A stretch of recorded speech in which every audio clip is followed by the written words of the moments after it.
करमदा काव्य मंच और आपके सामने पंडित गिरिमोहन गुरु और पुस्तक मुक्तक संग्रह जुगनुओं से उजाला और उसका एक एक प्रश्न आपको मैं सुना रहा हूँ।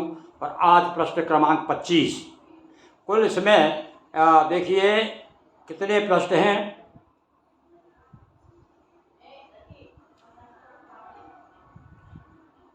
76 प्रश्न है भाई। 76 प्रश्न यानी आपको 76 दिन तक 75-76 दिन तक मैं बराबर सुनाऊंगा। आज 25वां प्रश्न आपके सामने सुना रहा हूँ। और देखिए इसमें कौन कौन से, मुझे भी याद नहीं है कौन कौन से मुक्तक हैं, सामने जो आएगा आपके सामने पढ़ूंगा। सुनिए। ख्वाबों की यादों में, हाँ साहब ये मुक्तक मुझे बहुत पसंद है। अनेकों, मैं जिस समय युवावस्था में था तब मैं बड़े बड़े कभी कभी अवसर मिल जाता था धोखे से। हम लोगों को तो ऐसे कभी हैं कि धोखे से मिल जाते हैं अवसर। तो जब बड़े बड़े मंचों में पहुंच जाता था सबसे पहले मैं यही सुनाता था। देखिए आप कि ख्वाबों की यादों में मरघट ही मरघट, ख्वाबों की कल्पना कीजिए, ख्वाबों की यादों में मरघट ही मरघट, और चौंके भी कब तक जब आहट ही आहट, चौंके भी कब तक जब आहट ही आहट, और उम्र की धुबनियाँ कहाँ तक संहारे, उम्र की धुबनियाँ कहाँ तक संहारे, अरे यौवन के कुर्ते में सलवट ही सलवट, यौवन के कुर्ते में सलवट ही सुलवट, ख्वाबों की यादों में मरघट ही मरघट।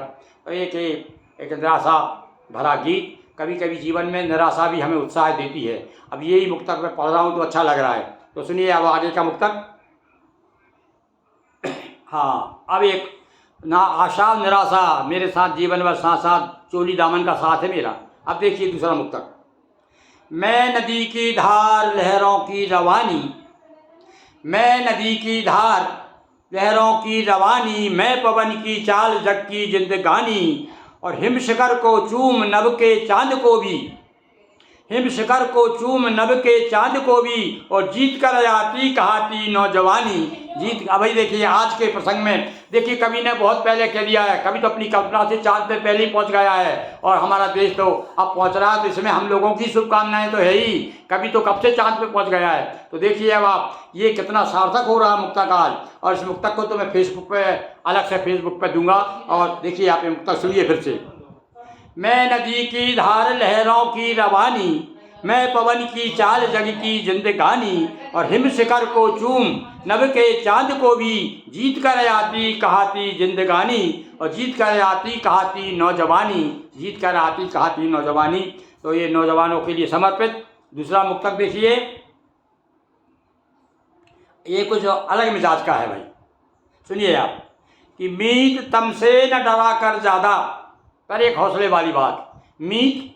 मीत तमसे न डरा कर ज्यादा, भोर के लिए रोज भेजती है शाम। मतलब असफलता में ही सफलता छिपी हुई है कि मीत तमसे न डरा कर ज्यादा, और भोर के लिए रोज भेजती है शाम, और गम के आंसू से निकलना कैसा, गम से आंसू का निकलना कैसा, हर नए दर्द का आगाज खुशी का पैगाम, हर नए दर्द का आगाज खुशी का, हर दर्द में एक खुशी भी छिपी हुई है, कभी ये कहना चाहता है जो कि शाश्वत सत्य है। चलिए आगे। अब प्रेम के बारे में उस समय का मेरा क्या अनुभव रहा था वो सुनिए।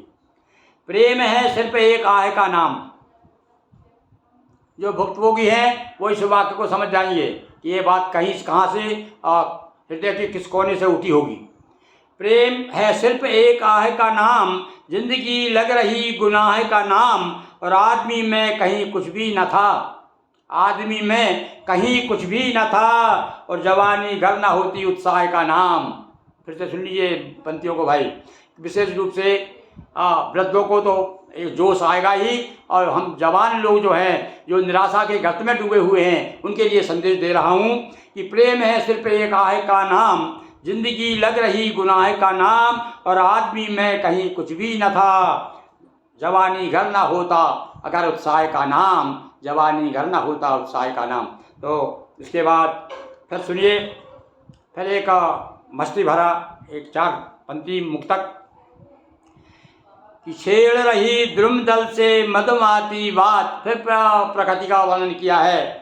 देखा कि हवाएं चल रही है और बार बार जो है हवा इनको पेड़ों को चूम रही है, तो उसका वर्णन किया मैंने कि छेड़ रही द्रुमदल को मधुमाती बात और भींग गया बसुदा का गात जल जात। ओस गिरती है भाई सवेरे सवेरे। अब निकलेंगे, अब देखो समय आ रहा है बरसात के बाद, सुबह जब निकलेंगे तो ऐसा लगेगा कि मुँह धो दिया है। पृथ्वी का मुँह धोने के लिए आकाश आता है और आकाश आके कहता है अला ले ले मैं तेरा मुँह धो देता हूँ, और वो ओस से उसका मुँह धो देता है। तो वो कल्पना मैंने की है कि छेड़ रही द्रुमदल को मधुमाती बात, भीग गया वसुधा का गात जल जात और अंकुर सी फूट पड़ी हिया में उमंग। जब ये कुछ देखता है कवि तो अपने आप एक नई नई उमंग अंग अंग से फूटती है।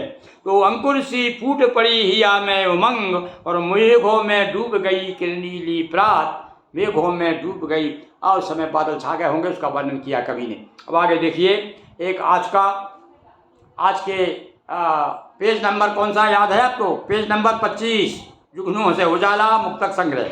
अब इसके पहले मतलब आपको 24 पेज में अलग अलग मुक्तक मैंने 5-5, 6-6 मुक्तक सुनाए हैं। अब आज का आखिरी मुक्तक, चाय भरे प्यालों में कैद हुआ नेह। आप पहुंच गया कभी किसी के यहाँ चाय पीने। देखिए अब आप, चाय भरे प्यालों में नेह भरा हुआ नेह और दीपों की मुस्कानें चाट रहा गेह और बसुधा पर छाए क्यों मेघों के गीत। बसुधा पर छाए क्यों मेघों के गीत, अपनों को रेवड़ियाँ बांट रहा मैं, अपनों को रेवड़ियाँ बांट रहा मैं।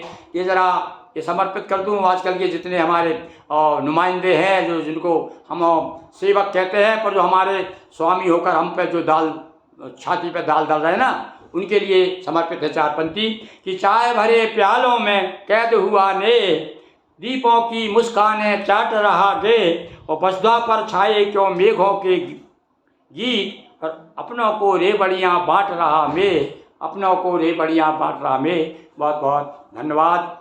और आगे के मुक्तक निरंतर हम आपको सुनाते रहेंगे। और एक बार पुनः हमारे बंधुओं, अब एक सूचना और दे दूँ, मुझे याद आती कभी कभी। मैं बहुत दिनों से आपके सामने हूँ और लगभग 500 से अधिक मेरे चाहने वाले सदस्य हैं और दिन ब दिन बढ़ रहे हैं। अभी क्योंकि विशेष रूप से अभी तो मेरा ये नर्मदा काम मंच से कविताएँ सुनाई जाती है, और बाकी हमारा एक श्री सेवा संघ नर्मदा मंदिरम की ओर से इसी गिरी मोहन गुरु चैनल पर हम आपको धार्मिक जगत की झांकी भी दिखाया करते हैं। हमारे यहाँ 18 पुराण हैं, उनमें से 6-7 पुराण मैंने आप लोगों के लिए सरल हिंदी में दोहा चौपाइयों में तैयार करके प्रकाशित करा दिए हैं, आपको सुना दिए हैं और उनके लगातार वितरण हो रहे हैं। अब आप पूछेंगे, नहीं पूछ रहे भाई मत पूछिए, पर मैं तो आपको बताऊंगा ही। सुनिए आप कौन कौन से वो हैं। वो है नर्मदा पुराण, अमरकंट से लेकर खंबात की खाड़ी तक के घाटों का सुंदर सुंदर वर्णन, पौराणिक वर्णन मैंने उसमें किया है। और कुछ वर्तमान के घाटों का भी वर्णन कर, जो वर्तमान में क्या स्थिति वही बता दिया है। तो उसका नाम रखा है मैंने संक्षिप्त नर्मदा पुराणम। ये संक्षिप्त भैया अलग से 18 पुराण में गिनती तो नहीं है इसकी, ये 18 ही पुराण में स्कंद पुराण है उसका, और सबसे बड़ा पुराण है भैया स्कंद पुराण। उसका एक रेवा खंड है, तो रेवा खंड ही नर्मदा पुराण के नाम से हमारे नर्मदांचल में, यहाँ से लेकर सारे नर्मदांचल में प्रसिद्ध है। और पंडित लोग बड़े आदर के साथ में, बड़े प्रेम के साथ में जनता को सुनाते हैं। तो मैंने दोहा चौपाई में प्रस्तुत किया। इसके बाद में शिव पुराण तो आप जानते हैं, जो विशेष रूप से प्रदीप वाले जो महाराज जी के कारण जिसने सूने मंदिर पड़े थे, शिव जी के आज आबाद हो गए, चारों तरफ बम बम बम बम की आवाज़ हो आ रही है। तो शिव पुराण भी मैंने तैयार किया, और पर वो थोड़ी गलती क्या हो गई कि थोड़ी प्रतियाँ प्रकाशित की थी तो हाथों हाथ निकल गई। मेरे पास की 4-5 प्रतियाँ ही शेष हैं, इसलिए मैं उसके लिए तो आग्रह नहीं करूँगा। हाँ, अभी मेरे पास में विष्णु पुराण, देवी भागवत पुराण और श्रीमद् भागवत पुराण, ये 3 पुराण मेरे पास अभी उपलब्ध हैं। जो भी सज्जन इच्छुक है, जो कविता के प्रति रखते हैं प्रेम, जो भगवान के प्रति प्रेम रखते हैं। और सुनो भाई, अभी तो श्राद्ध पक्ष आ रहा है। श्राद्ध पक्ष की एक बहुत बड़ी, अब एक ऐसी बात रहस्य बता रहा हूँ आपको, आपने सुना ज़रूर है पर आप भूल जाते हैं, मैं याद दिला रहा हूँ आपको। जो देखिए श्राद्ध पक्ष में गया में जाकर भी जिसके पितृ तृप्त नहीं होते, मुक्त नहीं होते, ऐसे लोगों के लिए भी एक उपाय है। गया जाने के बाद ऐसा प्रमाण है हमारे पास भाई, मैं बिना प्रमाण के नहीं बोल रहा हूँ। गया में भी तब जाने के बाद मुक्त नहीं हुए, वहाँ भी नहीं तरे।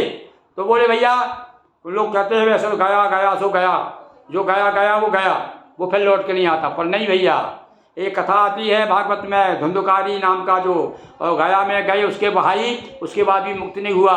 इतने ज़्यादा उसके पाप थे, इतने दुष्कर्म थे।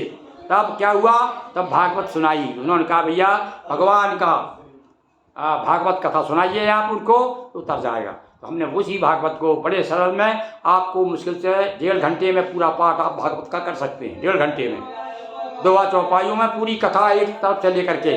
तो आप अपने घर में भी रखेंगे उस भागवत को, तो निश्चित पितर, आपके जो पितर हैं वो तृप्त होंगे।